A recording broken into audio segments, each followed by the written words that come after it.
Асылым 40 жасқа келгенде өзінен 10 жасқа кіші жігітке тұрмысқа шықты. Жүкті болды, бірақ сәбиі түсіп қалды.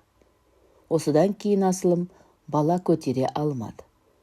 Бала сүйгісі келді, бірақ күйеуінің ұрығы өлі болды. 2 рет эко жасатты. Бақсы балгер, емшілердің де табалдырығын тоздырды. Бірақ еш нәтиже болмады. Күйеуі төсек қатынасына әлсіз болып шықты. Еркектік қуаты әлсіз болғандықтан дәрінің көмегіне жүгінді. Екеуі айлап қосылмай жүреді. Күйеуі жұмыстан келеді. Тамағын тойып ішіп алып, басқа да шаруасы жоқ. Қасында құрбысы құсап жатады.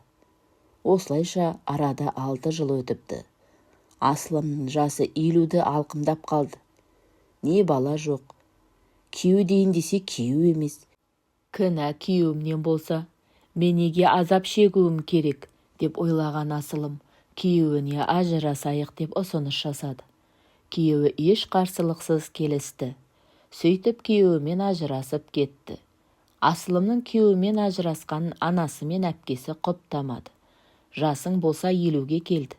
Енді сені кім алады? Әркімнің өз отбасы бар. Не үй күйің жоқ, жұмыс жасауға денсаулығың да жоқ. Енді кімнің басына масыл болмақсың? Тұра бермедің ба сол күйеуіңмен? Кім төсекте қосылып жатыр ғой дейсің? Ақымақсың, басыңда бір шайнан миың жоқ, деп Асылымның анасы ұрысып қоя берді. Бірақ Асылымның көз қарасы мүлдем басқа. Өмір сүрген соң өмірдің бар ләззатын сезіну керек деп ойлайды. Жасы 50-ге келсе де, өзін кәрімін деп сезінбейді. Көңілі әлі жас.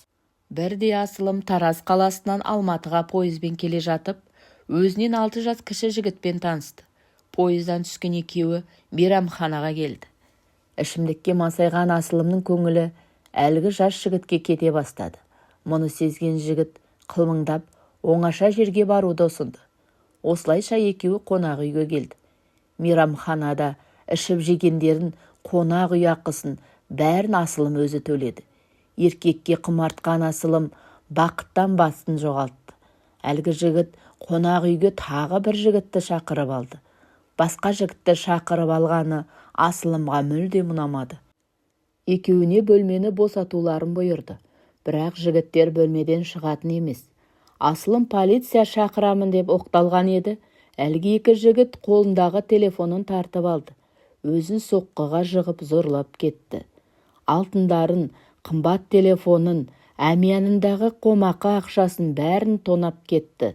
Осылайша 50-ге келіп бақыт іздеген Асылым сезімнің жетегіне еріп, қалай өзінің адасқанын білмей қалды.